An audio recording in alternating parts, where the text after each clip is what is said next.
Baik, bismillahirrahmanirrahim. Assalamualaikum. Kita sambung kembali untuk bahagian kedua, kertas satu negeri Pahang. Okey. So, kejap saya cek.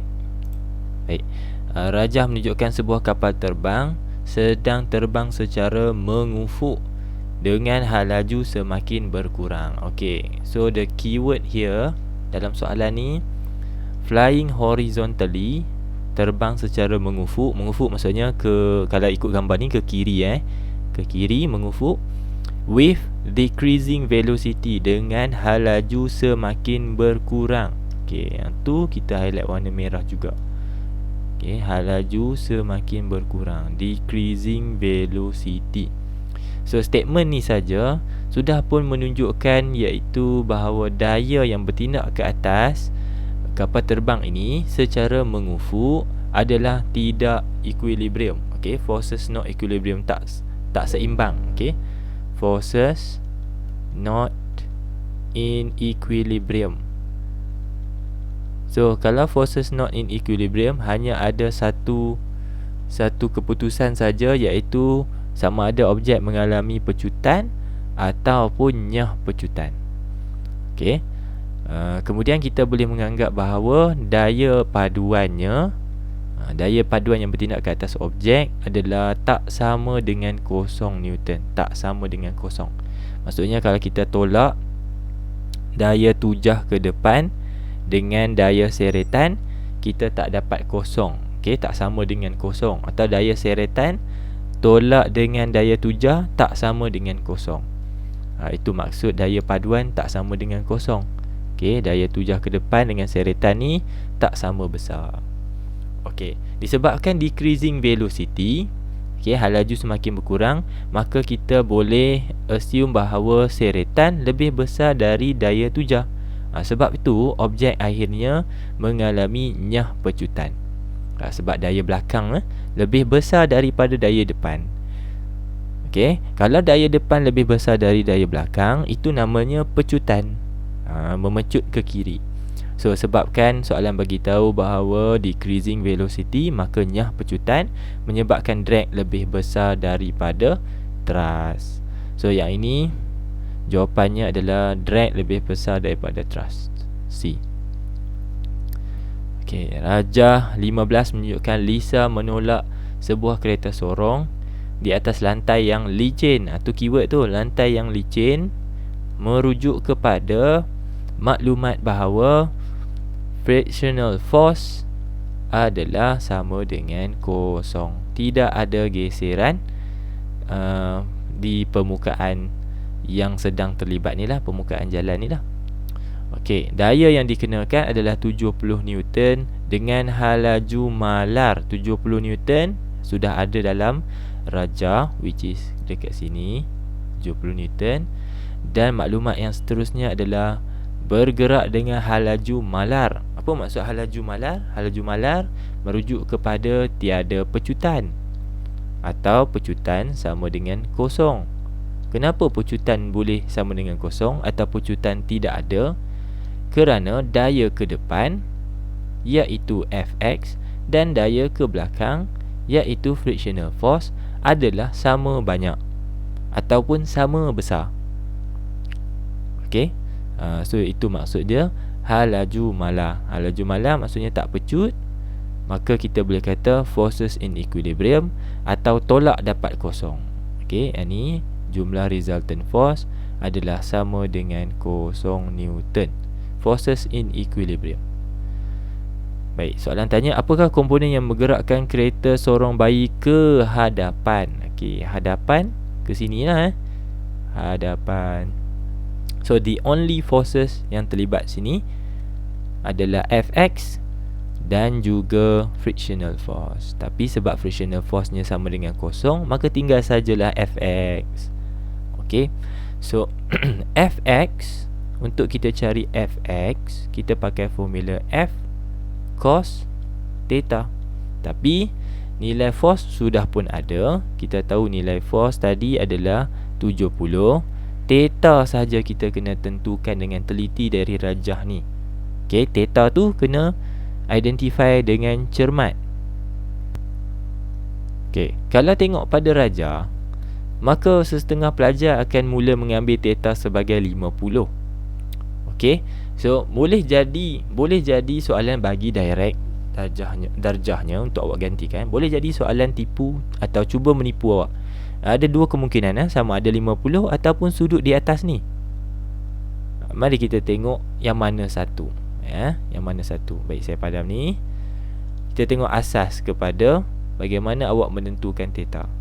Kalau ada satu daya dan kita resolve daya tu kepada komponen X-nya dan juga saya ingat komponen Y-nya, maka theta sentiasa berada di antara X dengan F ataupun di antara komponen X dan komponen asalnya atau force asalnya. Sentiasa.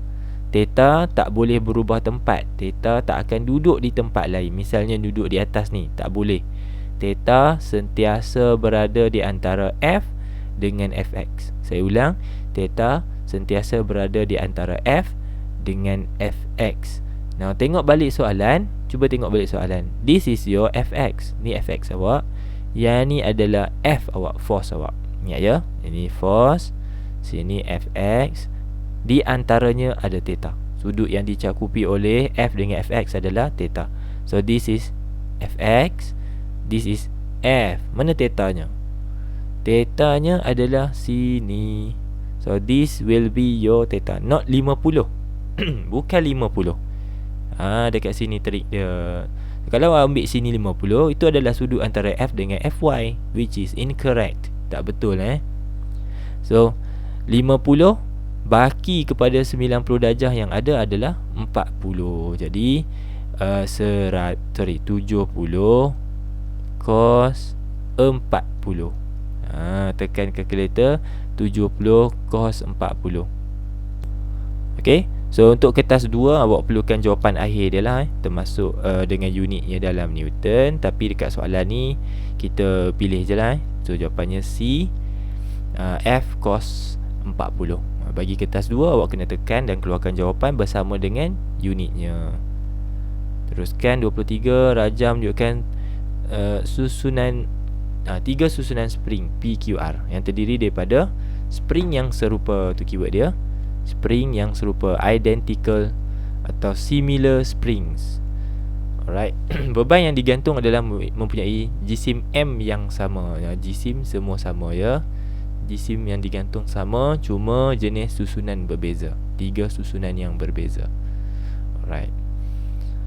Antara graf berikut, graf manakah yang menunjukkan hubungan antara F dan pemanjangan spring bagi susunan PQR? Okey, kalau F lawan X, kita dapat apa sebenarnya pada graf tu? Menurut Hooke's law, jika anda plotkan a graph of F against X, maka awak dapat satu garis linear. Okey.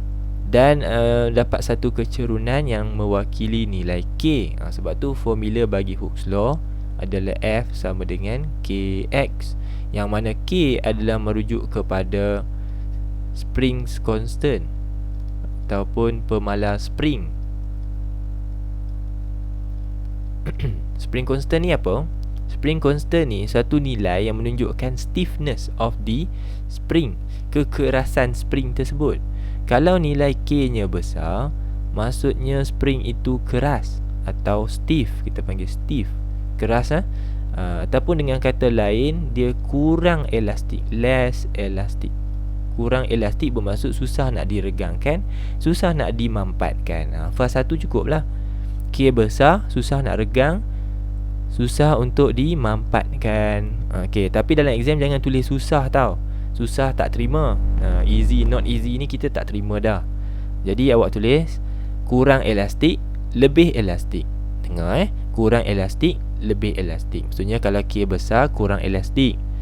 Okey, K kecil, lebih elastik. Macam gitu. Alright. So daripada sini kita kena tengok dululah yang mana yang lebih tinggi nilai K dia. Jadi yang paling tinggi, paling elastik, paling mudah diregangkan will be Q. Q ni kita susun secara siri. So K dia paling rendah. Paling rendah. Okay. Jadi yang tengah-tengah of course P, sebab P dia satu spring saja. Dan R will be K yang paling tinggi, paling besar. Kenapa? Sebab kita susun parallel. Beban tu dikongsi sama rata oleh dua spring tersebut. Jadi kalau kita nak buat dari segi dari segi extension, untuk R dia X per 2, untuk Q dia X 2X, untuk P adalah X. Sorry So daripada situ saja juga kita boleh tengok K lah. Kalau dia meregang 2X, maksudnya dia regang banyak. Bila regang banyak, bermaksud kurang elastik. So daripada graf, kalau kecurunannya tinggi, maka K-nya tinggi. Kalau kecurunan rendah, maka K-nya rendah. Kalau saya buat dua macam ni, yang ni K dia yang lebih rendah sebab kecurunan rendah. Yang ni K-nya lebih tinggi sebab kecurunan tinggi.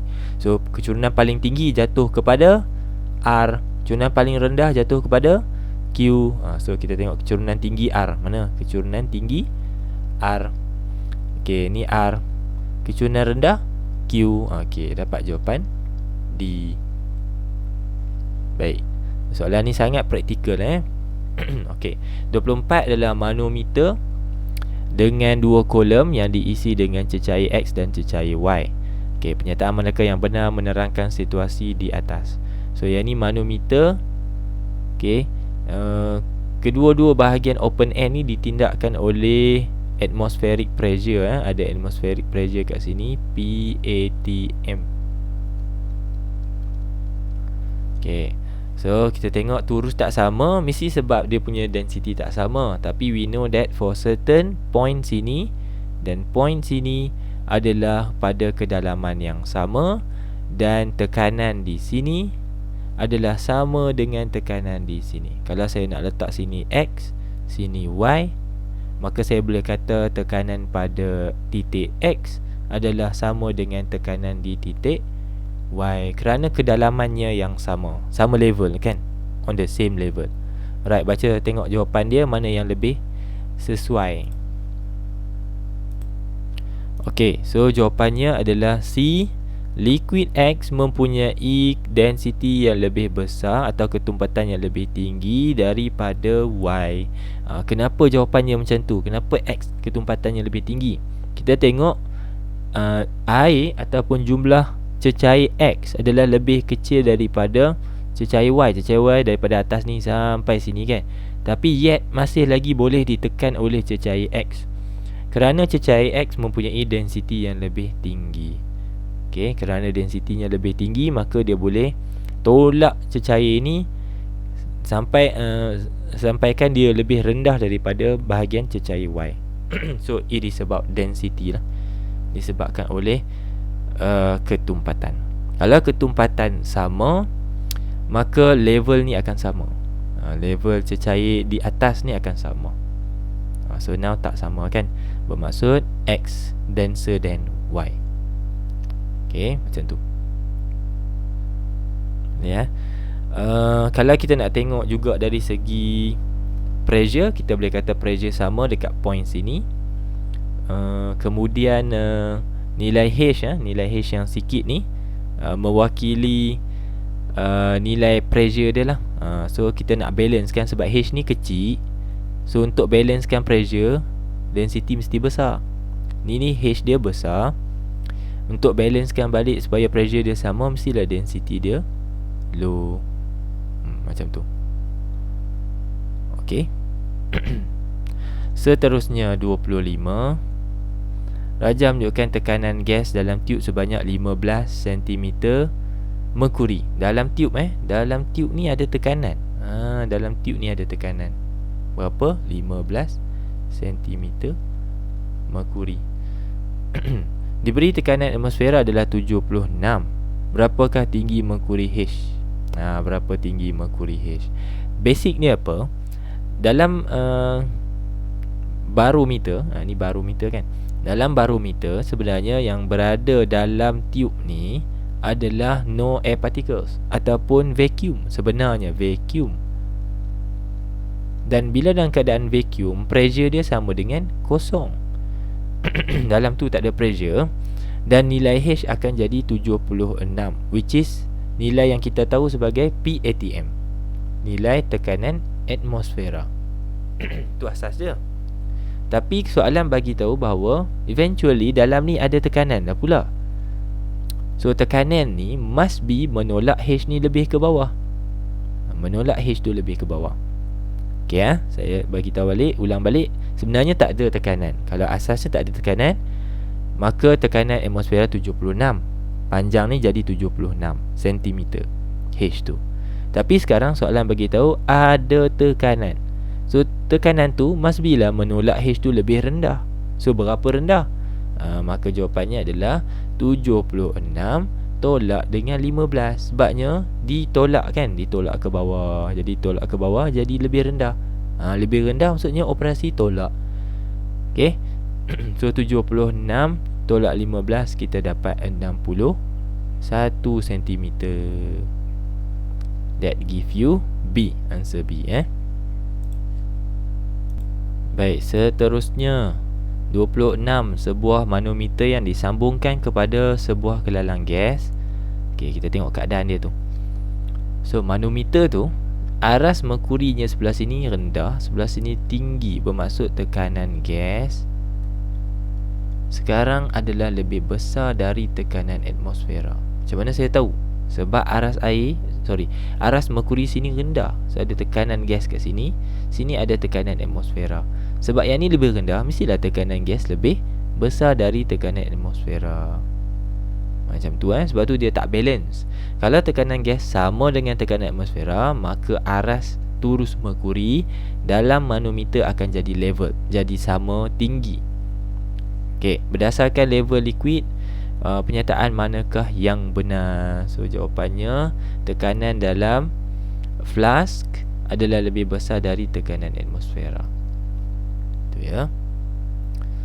27. Jet hidrolik yang digunakan untuk mengangkat sebuah kereta. Prinsip kerja berdasarkan prinsip Pascal. Okey. So antara pernyataan berikut yang manakah benar tentang daya F2 yang dihasilkan pada omboh Y. F2 ni dia saya highlight dulu. F2 ni daya yang sedang mengangkat objek kereta. F2. Soalan suruh cari pasal F2. Jadinya kalau ikut Pascal, kita boleh tahu bahawa pressure 1 sama dengan pressure 2. Dan sebab pressure 1 sama dengan pressure 2, kita keluarkan formula pressure. Pressure sama dengan force bahagi area. Sebelah sini force bahagi area, kita samakan. Okay, sebabnya sebelah kiri 1 kita letak 1, sebelah kanan 2 kita letak 2. Piston 2 kan. So the relation yang betul dekat sini, kita kena check satu-satulah pilihan jawapannya.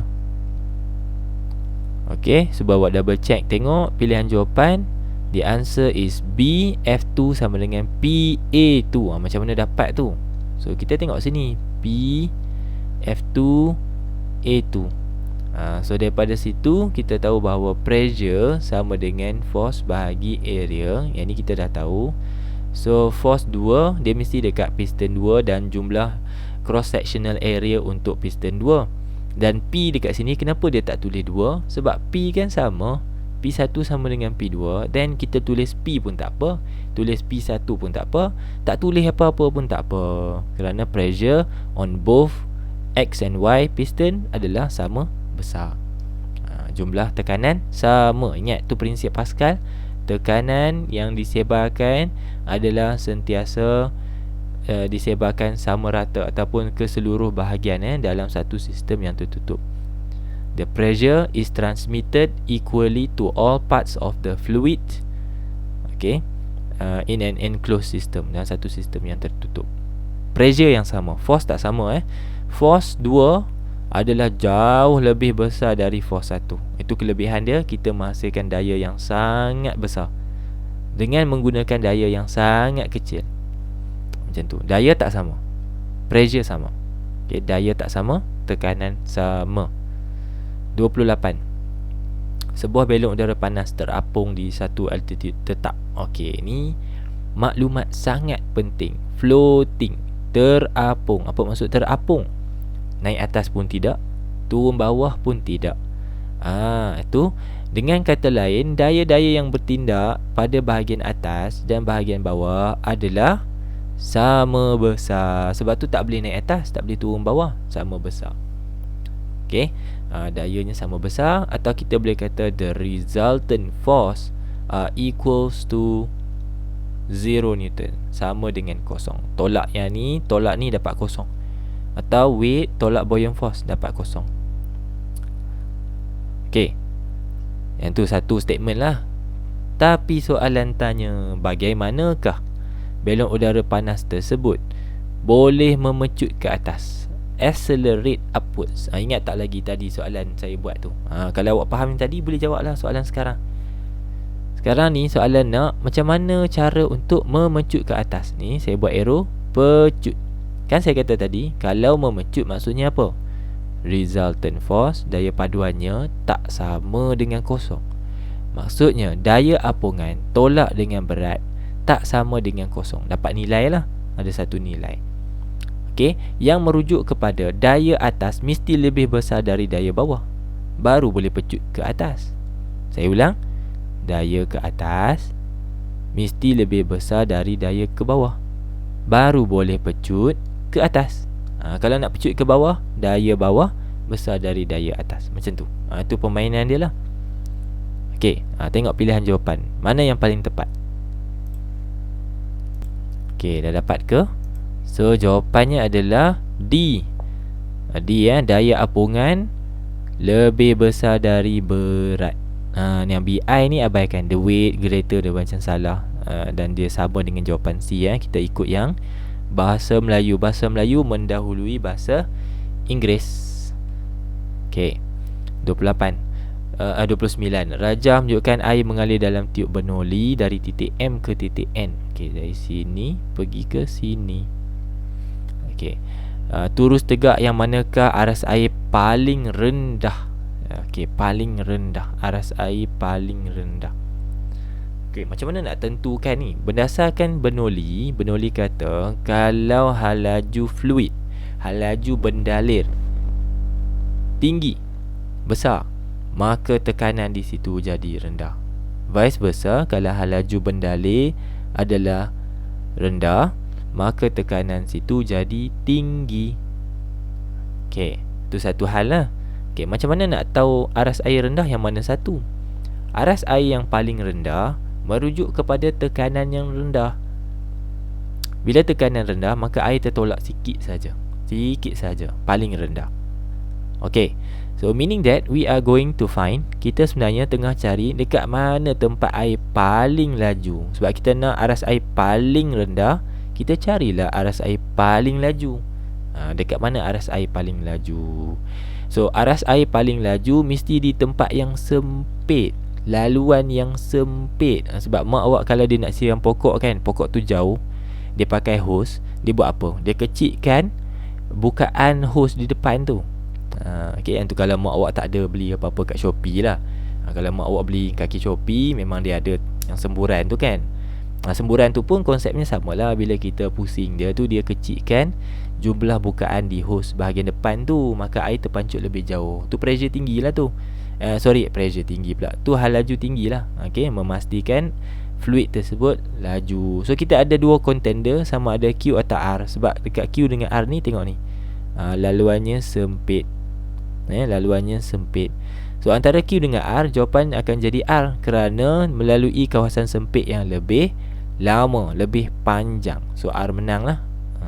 R menang. So dua-dua hal laju tinggi, tapi yang lebih tinggi adalah R, kerana R berada di hujung, lebih kanan. Lebih kanan daripada Q. Laluan dia kan dari M ke N. So this is the fastest, maka pressure jadi lowest, aras air jadi paling rendah. Macam tu. Okay ya. Seterusnya, antara berikut pernyataan manakah menerangkan tentang beza keupayaan antara dua titik? Yang ni beza keupayaan. Okay, beza keupayaan tu adalah V. Beza keupayaan atau potential difference adalah V. V ni apa? V atau potential difference adalah sejumlah tenaga.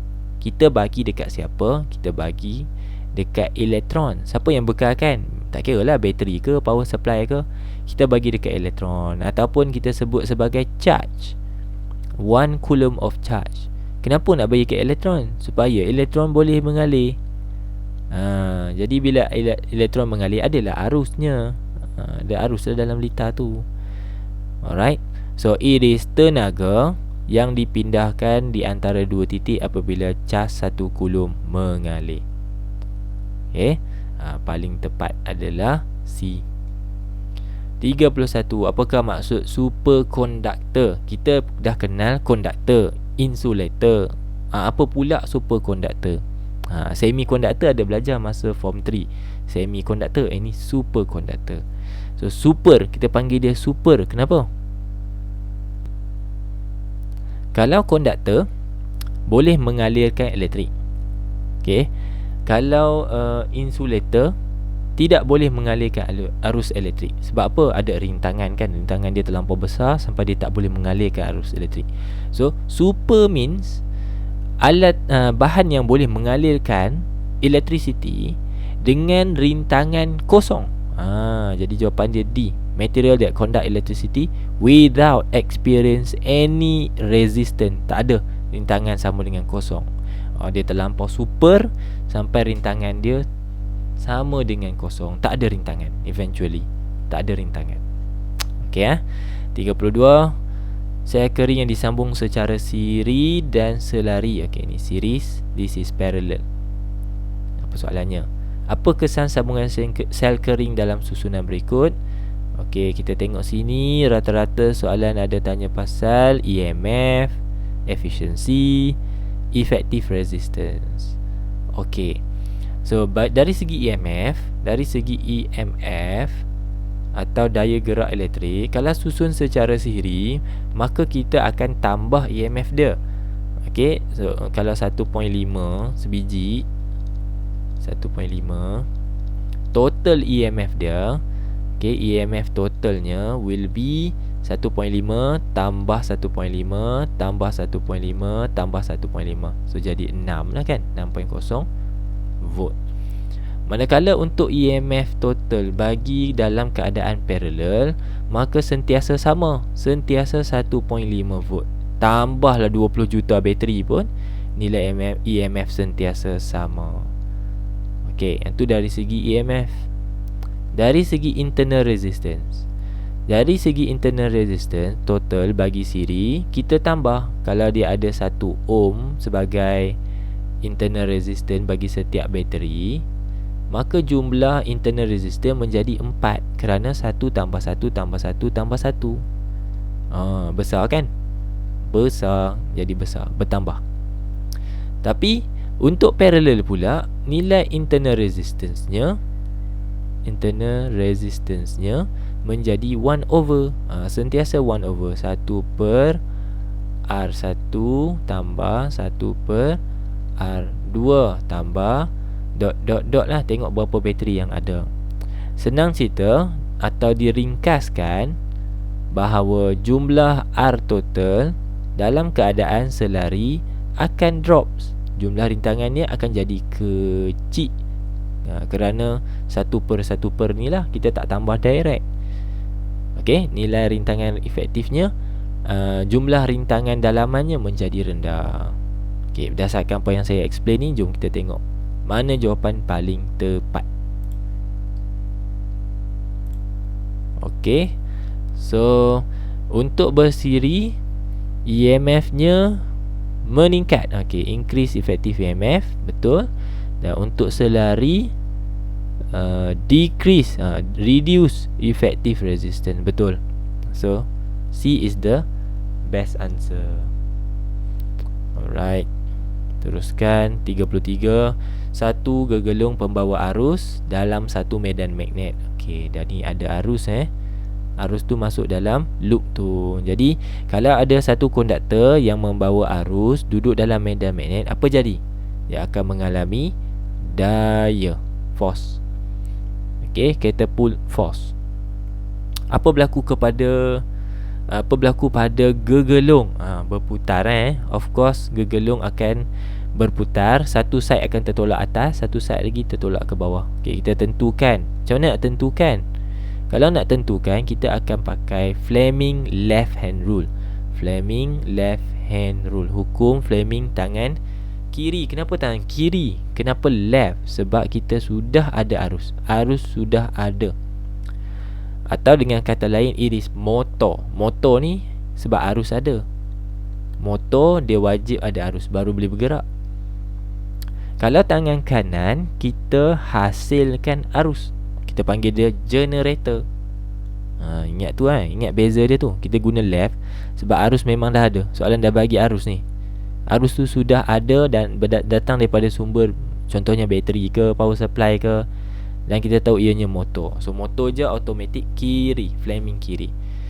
Okay, nak apply Fleming kiri, tengok bahagian konduktor di dalam medan magnet macam ni kan. Ni ke sana, yang ni ke sini. Kita anggap mata kita kat sini, atau kita berada di sini. Tu mata, E-Y-E, mata, I. Okay, so saya nak apply yang ni ya. Arus menjauhi awak. Okay, awak buat arus menjauhi awak, maksudnya jari hantu awak ke depan. Jari hantu awak ke depan. Kemudian yang ni utara, north, sini south. Okay, south duduk sebelah kanan. Okay, tanpa memusingkan jari hantu awak tadi yang dah ke depan, pusing jari telunjuk awak ke kanan. Pusing jari telunjuk awak ke kanan, menghala ke arah south. So awak dapati ibu jari awak ke bawah, force ke bawah. Okay, so untuk yang sebelah kini, loop yang sebelah kanan, okay, arus mendekati awak. Okay, tunjuk ibu jari hantu awak ke arah awak, jari hantu ke arah awak. Kemudian jari telunjuk awak sudah pun menghala ke kanan, which is pointing to south. Pointing to south. Okay, dapatlah ibu jari ke atas. So force ke atas. So bayangkan sebelah kiri turun ke bawah, sebelah kanan naik ke atas. Pusing macam mana tu? Ni ada satu tempat, satu pandangan sisi. Yang ni ke bawah, yang ni ke atas. Maka pusingan dia seperti ini. Ini pusingan dia ni. Itu apa? Lawan jam ke ikut jam? Ni lawan jam ke ikut jam? So it is rotating lawan jam. Okay, melawan arah jam. See Okay, 34 penghasilan arus aruhan, induced current. Ni baru saya cakap tadi, Fleming tangan kanan, induced current. Macam mana nak hasilkan induced current? Kita cuts the magnetic field. Cuts the magnetic field. Kita potong medan magnet. Okay, memotong medan magnet. So bila potong medan magnet, dapatlah arus aruhan duduk dalam konduktor. Bila pergi dekat galvanometer, jarum galvanometer akan terpesong. Tu guna ayat tu. Apakah hukum yang berkaitan? So yang ni kalau arus aruhan, bagi menghasilkan arus aruhan, kita duduk dalam hukum Faraday lah. Duduk dalam hukum Faraday. Kalau Lenz law tu lain. Lenz law kalau melawan arah dia. Lenz law datang selepas Faraday law. Faraday law kata kalau kita cuts the magnetic field lebih kerap, faster, maka kita hasilkan arus aruhan yang lebih besar. Okey, macam tu. 35, arus ulang-alik bervoltan tinggi digunakan untuk penghantaran tenaga elektrik pada jarak yang jauh. Apakah tujuan? Ini form 3 kan. Kenapa kita nak naikkan voltan tinggi sangat? Lepas keluar pada power station je, masuk dalam transformer jenis step up. Tujuannya adalah untuk meningkatkan voltan output dia sangat-sangat tinggi. Boleh pergi sampai 11,000 K, atau kalau tak silap saya 33,000 K, 33 K volt. Kilovolt ni tahu, 33,000, 11,000. Depends kepada tempat atau tujuan tempat yang kita nak hantar tu. Kenapa? Kerana daripada power station nak sampai ke rumah awak tu, nak sampai ke bangunan tu, wayarnya sangat-sangat panjang sebab jauh. So bila wayar panjang, kabel sangat panjang, maka rintangan juga akan meningkat. Sebab rintangan meningkat, maka nilai voltan tersebut boleh hilang dalam bentuk haba. Boleh hilang dalam bentuk haba. Okay, So power akan loss, voltage akan turun. Dan jawapan paling tepat, paling sesuai adalah mengurangkan kehilangan kuasa semasa penghantaran tenaga elektrik. Macam tu. Okey, sebab panjang kan, jauh nak sampai, maka rintangan tinggi. Nanti power loss sebab dalam bentuk haba, hilang sebagai tenaga haba. Ni form 3, kita dah start belajar yang ni. 36, satu bayang terbentuk di atas skrin tube palang maltis. Okey, apakah petua yang digunakan? Yang ini kan kita ada elektron yang sedang ditembak ke arah skrin, tapi malangnya dalam Fleming left hand rule kita tidak ada elektron, kita ada arus. Arus mengalir dalam arah bertentangan dengan elektron. Bertentangan, opposite. Bukan berlainan, bertentangan. So kita pakai petua apa? Masih lagi kita pakai Fleming left hand rule, hukum petua tangan kiri Fleming. Sebab sudah ada arus. Arus sudah ada. Okey, dalam Fleming left hand rule, awak anggap ataupun awak reverse kan jari hantu. Jari hantu awak kan asalnya current. Kan jari hantu kan current.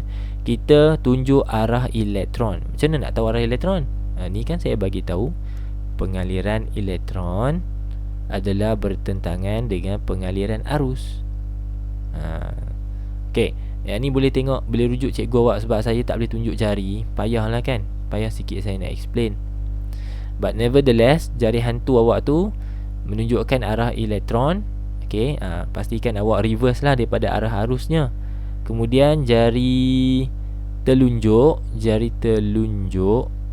masih lagi menunjukkan ke arah south.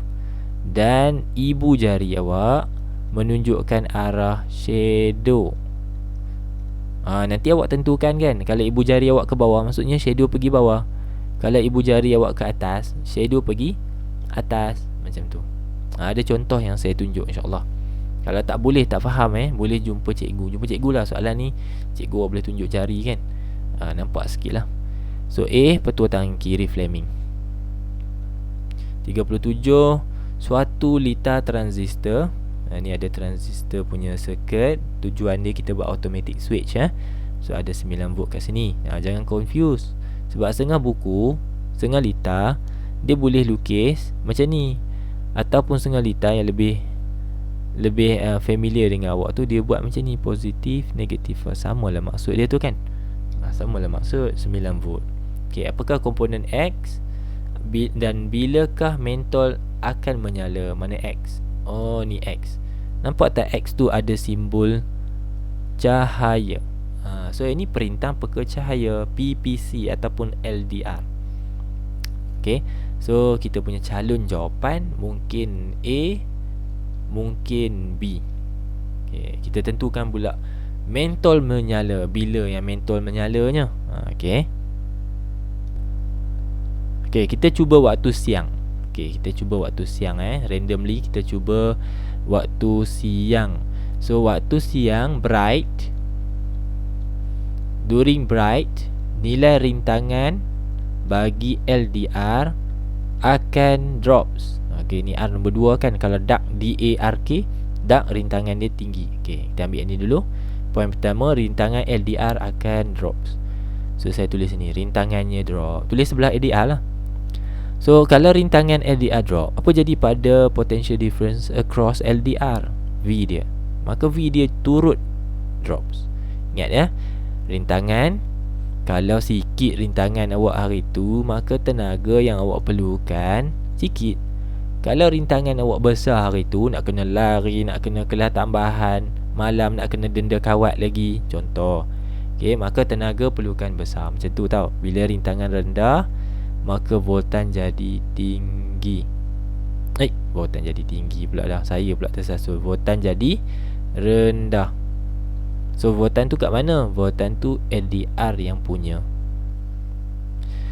Jadi dalam konsep potential divider, bila di atas ni voltan rendah, so to balance up untuk dapatkan 9, contohnya dekat atas ni 1 volt, bawah akan jadi 8 volt. Voltan di bawah menjadi tinggi. Okay, potential difference across this rheostat become higher, become greater. Okay, voltannya lebih tinggi, lebih besar. Kalau siapa tak faham potential divider, pergi tengok video dulu, pergi belajar betul-betul dulu. So yang pentingnya adalah voltan di litar tapak. Kenapa voltan di litar tapak ni penting? Kerana kita nak tentukan betul ke boleh wujudkan arus tapak. Ada ke arus tapaknya? Untuk arus tapak ada, maka voltan perlu besar. Voltan ni apa? Voltan ni tenaga. Bagi kat siapa? Bagi kat elektron. Supaya apa? Supaya elektron boleh mengalir. Bila elektron mengalir, apa jadi? Adalah arus. Arus apa dalam kes ni? Arus tapak. Jadi kita dapat menentukan bahawa arus tapak wujud. Bila arus tapak wujud, apa lagi? IC yang dekat sini, IC dia mengalir sampai dekat transistor IC ni. Dia cuma tunggu ada tak sambungan kat sini, ada tak jambatan. Kalau ada jambatan, which is yang dihasilkan oleh IB, maka IC boleh pass through the transistor. Bila pass through transistor, masuk dalam terminal negatif, lengkaplah litar ni. Bila litar lengkap, apa jadi pada lampu? Menyalalah lampu itu. Kerja IC adalah nak cross transistor ni je. Kenapa dia nak cross? Sebab dia nak lengkapkan litar. Macam mana dia nak cross? Mesti ada IB ni. IB ni kecil je. Tapi kalau tak ada IB ni, IC tak boleh cross, lampu tak boleh menyala. Macam mana nak ada IB? Mestilah voltan kat sini besar. Kenapa voltan kena besar? Sebab tenaga nak bagi besar. Kita nak bagi tenaga yang banyak kepada elektron, supaya elektron boleh mengalir. Baru ada IB. Macam tu kan, cerita dia berkait-kait. Kalau once awak dah faham, dah grab the situation kat sini, flow dia, awak boleh buat soalan automatic switch. Senang je, pejam mata je. Alright, so dia nak menyala kan. There you go, kita dapatlah waktu siang. Sebenarnya menyala waktu siang. Malam apa jadi? Tak menyala. Okey, 38. Sinaran radioaktif yang dipancarkan semasa reputan radioaktif adalah rawak dan spontan. Apakah jenis sinaran radioaktif yang terhasil? Ni senang aja ni. Okey, so 38. Jawapannya adalah D, 2, 3 dan 4. 2, 3 dan 4. Alpha, beta, gamma. X, sinaran X-ray ataupun sinar X ni, dia tak duduk dalam radioactive radiation, duduk dalam EM wave, electromagnetic wave. Electromagnetic wave, sinaran elektromagnetik. Okey, 39. Jisim satu atom adalah sangat kecil dan sukar diukur, seperti kg atau G. Maka perbandingan relatif antara jisim atom dan dengan jisim atom karbon 12 digunakan. Ni AMU kan, Atomic Mass Unit. Mengapakah isotop karbon 12 sering digunakan sebagai rujukan? Kenapa karbon 12? Kenapa tak unsur lain? Itu soalan dia lah. Okey, so jawapannya adalah D, kerana karbon adalah unsur yang paling banyak ditemui, sebatian yang banyak ditemui di bumi. Abundant kan, jumlah dia abundant. So sebab dia banyak, kita pakai rujukan yang sesuai lah, rujukan yang banyak dia punya apa dipanggil, bilangan dia dalam bumi dia lah. Carbon is contained in many compound found on earth. Sebab karbon ni duduk dalam compound yang hampir semua compound yang ada dekat bumi ni ada unsur karbon. Macam gitu. Itu maksud dia. Karbon 12 ni duduk dalam hampir semua compound yang ada dijumpai di bumi. Macam tu ayat dia. Soalan terakhir, rajah menunjukkan sebuah mentol 20 watt. Apa benda ni 20 watt ni? Power. Okey. So berapakah panjang gelombang cahaya? Wavelength of light, lambda lah kan. Sekiranya 20 watt kuasa mentol digunakan untuk memancarkan this much photon per saat. Maklumat apa photon per saat ni kan? Okey. Baik, bagi soalan ni kita rujuk senarai formula lah. Okey, kalau nak tengok senarai formula, formulanya berada di sini, nombor 6 ni bagi kuantum nombor 6. Power sama dengan N darab H darab F. Okey, saya ambil formula tu, saya tulis semula Saya tulis semula dekat bawah ni. So the power of photon equals to N darab dengan H darab dengan F. So power dah ada, N pun dah ada. N adalah ni jumlah foton per saat, jumlah number of photons per second. H adalah Planck constant, dan F tidak ada maklumatnya. Okay, F tak ada maklumat dia, tapi soalan kan minta cari lambda, kan ada hubungan dia antara lambda dengan frekuensi. So kita tahu V sama dengan F lambda. V bagi cahaya adalah C. Laju bahagi cahaya tu adalah laju cahaya lah, C kan. So dia jadi C sama dengan F over lambda. Okay, sebenarnya frekuensi tu apa? C bahagi lambda. Gantilah ni dalam frekuensi, maka kita dapat P sama dengan NHC over lambda.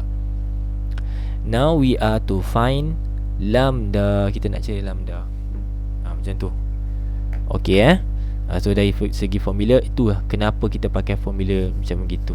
Itu sebab dia Itu sebab dia. So power tadi berapa? 20 sama dengan 2.62 darab 10 kuasa.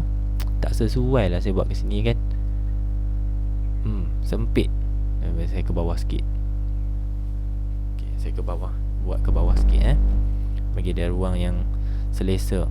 So power 20 sama dengan 2.62 darab 10 kuasa 19. Ni N dia.